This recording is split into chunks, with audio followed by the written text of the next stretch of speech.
पिछले सरकार ने वादे बहुत किए, कम काम हुआ। इस सरकार ने वादे किए और वादे जल्दी प्रोग्रेस आई हिमाचल में। पता चला कि आखिर मुख्यमंत्री का मेन कार्य क्या होता है, स्पीकर का कार्य क्या होता है, विधायकों का कार्य क्या होता है। हिमाचल विधानसभा में राजस्थान के बाद 12 जून को एक दिवसीय बाल सत्र का आयोजन किया जा रहा है। विश्व बाल दिवस के उपलक्ष्य पर ये सत्र आयोजित किया जा रहा है। इस बाल सत्र में 17 साल से कम 68 बच्चे भाग ले रहे हैं। सुंदरनगर की 10वीं में पढ़ने वाली जानवी का चयन मुख्यमंत्री के लिए हुआ है। ये बच्चे हिमाचल प्रदेश शिक्षा विभाग के तत्वाधान में 3 माह तक चले बच्चों की सरकार कैसी हो अभियान के तहत चुने गए हैं। विधानसभा अध्यक्ष कुलदीप पठानिया ने बताया कि बाल सत्र के लिए 68 में से 63 बच्चे हिमाचल के चयनित हुए हैं, जबकि 5 बच्चे अन्य राज्यों के हैं। बाल सत्र में मुख्यमंत्री समेत मंत्री व सदस्य भी मौजूद रहेंगे। अध्यक्ष ने कहा कि बच्चों के मनोबल को बढ़ाने के लिए व देश के उज्जवल लोकतांत्रिक भविष्य की नींव रखने के लिए बाल सत्र का आयोजन किया जा रहा है। बाल सत्र में सुंदरनगर की जानवी मुख्यमंत्री की भूमिका में नजर आएगी। जानवी ने वर्तमान परिदृश्य में राजनीति पर अपने विचार रखे और आज के समय में राजनेताओं और सरकार को किस तरह से काम करना चाहिए इस पर भी अपनी राय रखी। इसी के साथ में ये मुख्यमंत्री होने के रूप में जितने भी सरकारी विभाग हैं उनमें समन्वय स्थापित करके आम जनता की मूलभूत समस्याएं हैं, जिसमें सबसे ज्यादा शिक्षा और स्वास्थ्य है, जितने भी हमारे पास उपलब्ध संसाधन हैं उनके द्वारा मैं उनमें थोड़ी और प्रोसेस उनमें और चीजें ऐड करके उनको और बेटर बनाकर उनको लागू करूंगी, जिससे कि हमारी ये जो प्रॉब्लम्स है ये सॉल्व हो पाए और अच्छे से। और प्रयास बच्चों को एक प्लेटफॉर्म देना कितना महत्वपूर्ण मानती हैं, और जो सोशली अगर हम बच्चों को देखें नई जनरेशन है गेटिंग इनटू मोबाइल तो ड्रग्स में जा रहा है, इस तरह की जो एफर्ट्स हैं वो कितने इम्पोर्टेंट, बहुत जरूरी। ये एक जागरूकता लाते हैं हमारे देश प्रदेश के सामने, जैसे कि डिजिटल बाल मेला एक सबसे बड़ा प्लेटफॉर्म है। मैं भी इसके बारे में शुरू से नहीं जानती थी, ये हो पाया मेरे मैम ने ग्रुप में मैसेज भेजा और जब मैंने पाया कि डिजिटल बाल मेला एक ऐसा प्लेटफॉर्म है जो ना जाने बच्चों के लिए कितनी नई नई किस्म की चीजें लेकर आता है। इससे बच्चों को बहुत कुछ सीखने को मिलता है और बच्चा जो पढ़ाई में इंटरेस्ट नहीं लेता ना उसका पढ़ाई में इंटरेस्ट ज्यादा बढ़ता है। ये चीजें बहुत जरूरी हैं।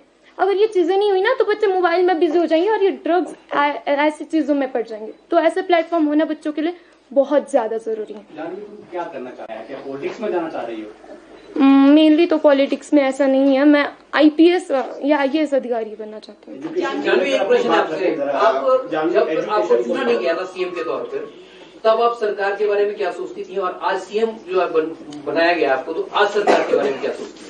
चेंजेस ज्यादा तो नहीं हुए, बट हाँ जब पहले था तो इतनी जानकारी कहाँ होती थी, कोई नहीं। जब आए विधानसभा के लिए सिलेक्शन हो उसके बाद ज्यादा जानकारी मिली। विधानसभा के बाद पता चला कि आखिर मुख्यमंत्री का मेन कार्य क्या होता है, स्पीकर का कार्य क्या होता है, विधायकों का कार्य क्या होता है, क्या होती है विधायक की वैल्यू। ये सब तभी जान पाए जब हम मेरी सिलेक्शन हुई। उससे पहले थोड़ी बहुत जानकारी जो मम्मी पापा से सुनकर मिलती थी, कभी टीवी में देख लिया करते थे, उससे पहले ये जानकारी। स्कूल एजुकेशन के लिए आप क्या करेंगे? अगर मैं एजुकेशन देखिए, एजुकेशन सबसे जरूरी होता है किसी भी देश के लिए, प्रदेश के लिए। अब हम जो बच्चे हैं वही आने वाला कल है इस प्रदेश का। अगर उनका बेस ही नहीं अच्छा होगा, स्टडी में नहीं अच्छे होंगे तो फिर कल क्या अच्छा होगा। तो इसलिए एजुकेशन तो सबसे जरूरी है। इसके लिए सबसे पहली प्राथमिकता ये होनी चाहिए जो टीचर्स है ना, हम मानते हैं जैसे आजकल टीचर्स BA B.Ed करते हैं, उनको अपॉइंटमेंट मिलता है और उन्हें डायरेक्ट जॉब मिल जाती है। होना ये चाहिए जब उन्होंने B.Ed की अपॉइंटमेंट मिला उसके बाद उनकी 2 या 3 साल की ट्रेनिंग होनी ही चाहिए, जिससे कि जो अपना एक टीचर है वो बात बच्चे के सामने अच्छे तरीके से रख पाए। इसी के साथ जब टीचर लग जाते हैं तो हर 2-3 साल में रिफ्रेश कोर्सेज होने चाहिए, जिनसे कि एक वे जो टीचर का बनता है ना बच्चे के साथ वो और अच्छा हो पाए। जानवी, आपने कहा कि आप शिक्षा और स्वास्थ्य के क्षेत्र में। अब मैं आपको मेरे फ्रेंड्स के बारे में बताती हूँ। टीचर्स, आप कितने वीडियो देख लीजिए आजकल टीचर्स को फेब्रुअरी के स्पेलिंग पूछो, आते ही नहीं है भाई, आते ही नहीं है। फर्स्ट इंप्रेशन बैड हो जाता है। मुख्यमंत्री तक पहुंचने के लिए कितना संघर्ष करना पड़ा और कैसी सियासत झेलनी पड़ी, इस पर भी कुछ बोले? बिल्कुल नहीं, बिल्कुल इसमें कोई पॉलिटिक्स नहीं थी। उसमें जजमेंट की गई बच्चे की क्वालिफिकेशंस के आधार पे, उसके बोलने के आधार पे कि वो कितना अच्छा बोल रहा है। No politics was involved in this. ये टोटली फ्रेंडली था आपके साथ। इसमें कुछ ऐसा नहीं हुआ कि भाई वो उस पार्टी से बिलोंग करता है, वो ऐसे तो उसको ले लिया, नहीं, बिल्कुल सही। आपको सीएम बना दिया गया है, वहाँ पर आप पिछले सरकार ने वादे बहुत किए, सरकार ने बात की, कम काम हुआ। इस सरकार ने वादे किए और वादे जल्दी प्रोग्रेस आई हिमाचल में, बहुत फायदे देखे भाई, बहुत ज्यादा। इवन मेरे फ्रेंड्स मतलब बहुत ज्यादा स्ट्रिक्टनेस हुई स्कूल्स में, बहुत नई नई चीजें आई हैं। तो ये इस सरकार में हुआ, पिछली सरकार में तो जैसे आपने बोला कि आप सिविल सर्विसेज करना। बाल मेला जो साइट है ये उसी को ऑपरेट करते हैं, यानी ये जो बाल विधानसभा हो रही है और इसमें जो रजिस्ट्रेशन, सिलेक्शन प्रोसेस और ऑडिशन वगैरह जो भी हुए हैं, उसमें जो हमारा डिजिटल बाल मेला की जो वेबसाइट है उसका बहुत बड़ा रोल है। ये 12 तारीख को आप जानते हैं कि बाल श्रम निषेध दिवस है। बच्चे जो है ये जो बिलो 18 हैं, फोर्स लेबर वगैरह वगैरह की जो कुरीतियां समाज के अंदर हैं, तो उसी परिप्रेक्ष्य में, उसी परिदृश्य में ये बाल विधानसभा हो रही है कि बच्चे जो हैं वो भविष्य है देश का, और भविष्य हैं तो इसलिए देश की चुनौतियों के लिए बच्चों को जो है उसके लिए तैयार करना है, ना कि बच्चों का शोषण जो है श्रम के रूप में 18 साल की आयु से कम हो। इसीलिए ये बाल विधानसभा का जो है आयोजन और इसकी शुरुआत हुई है। 1108 बच्चों को ये फ्यूचर सोसाइटी जो है एनजीओ, और इन्होंने जो जजेस जिसमें जर्नलिस्ट हैं, पॉलिटिशियंस हैं और ब्यूरोक्रेट्स हैं, ऐसे जो बहुत ही जो मैच्योर कम्युनिटी के जो सदस्य थे उनके द्वारा इनका चयन हुआ है। और अब ये 1108 बच्चों में से 68 बच्चे चयन हुए। खुशी की बात यह है कि इन 68 बच्चों में 65 हिमाचल प्रदेश से हैं, 63 हिमाचल प्रदेश से हैं, और वो 43 विधानसभा चुनाव क्षेत्रों से हैं, और 5 बच्चे जो हैं अन्य राज्यों से जो है इसमें सिलेक्ट हुए हैं। मेरी पिछली प्रेस वार्ता में जैसे मैंने कहा था कि 68 जो बाल विधायक हैं उनका चयन तो हो गया, अब बाल सरकार बननी है, तो बाल सरकार का भी चयन जो है इसी डिजिटल बाल मेला के माध्यम से और बच्चों की राय से और उन सब पार्टिसिपेंट्स की राय से, और जो सेशंस हुए उसमें जो पॉलिटिशियंस और जनरल जिन लोगों ने उसमें पार्टिसिपेट किया, उन सब की राय से आपको ये खुशी होगी कि सुंदरनगर से हमारी बेटी जो है एक जो senior secondary school model school Sundernagar में पढ़ती है, जानवी, एक जानवी है, एक जानवी, ये मुख्यमंत्री के लिए चयनित हुई हैं और अब वो अपना काउंसिल ऑफ मिनिस्टर कॉन्स्टिट्यूट करेंगी। प्रो टर्म स्पीकर का भी मेरा ख्याल जो है इलेक्शन हो गया जी।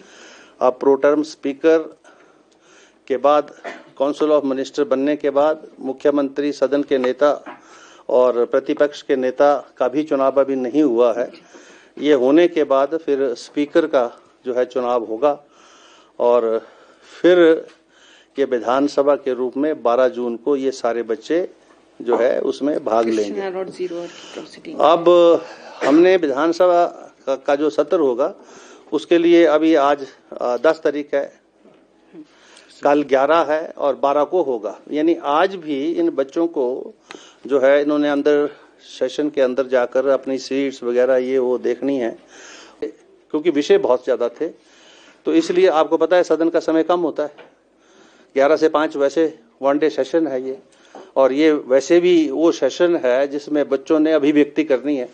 तो अगर हम वो कैलेंडर रखेंगे 11 से 12 क्वेश्चन आवर और उसके बाद फिर विषय उठेंगे, तो इसीलिए सारी जो प्रक्रिया थी उसको हमने छोटा समराइज कर दिया है। क्वेश्चन आवर होगा, आधे घंटे का क्वेश्चन आवर होगा और उसके बाद आधे घंटे के बाद हम 0 आवर स्टार्ट कर देंगे।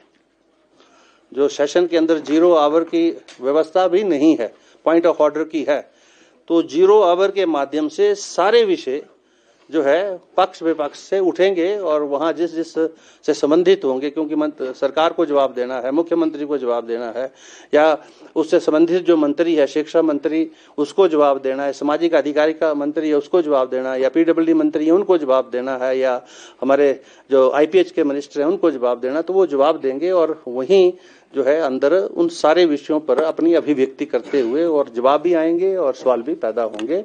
और इसको हम 2:30 बजे तक समाप्त करें। 10:30 हम शुरू कर रहे हैं। 11 बजे राइट जो है हमारे जो इस वक्त जो हमारे चीफ गेस्ट होंगे, वाइस चेयरमैन हैं हमारी राज्यसभा के अपने उपसभापति हरवंश नारायण सिंह जी, वो आएंगे। मैं उसी दिन पहुंचेंगे, वो 10:30-11 बजे तक पहुंच जाएंगे। और डाइस के ऊपर माननीय मुख्यमंत्री भी होंगे, वो चीफ गेस्ट के रूप में आएंगे। और उसके बाद नेता प्रतिपक्ष भी आमंत्रित हैं, मैं हूँगा।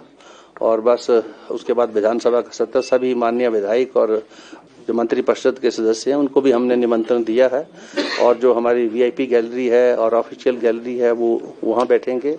और फ्यूचर सोसाइटी कि जो जजेस थे, जो प्रोमिनेंट लोग थे, उनको स्पीकर गैलरी में बैठाएंगे। बच्चों के अभिभावक और अन्य जो बाल मेला में हिस्सा लेना चाहते हैं, देखना चाहते हैं उनको, और प्रेस, आप तो पार्ट हैं, you are all invited for that. Thank you very much. अब लाइव टाइम्स टीवी के लिए शिमला से सोनी की रिपोर्ट।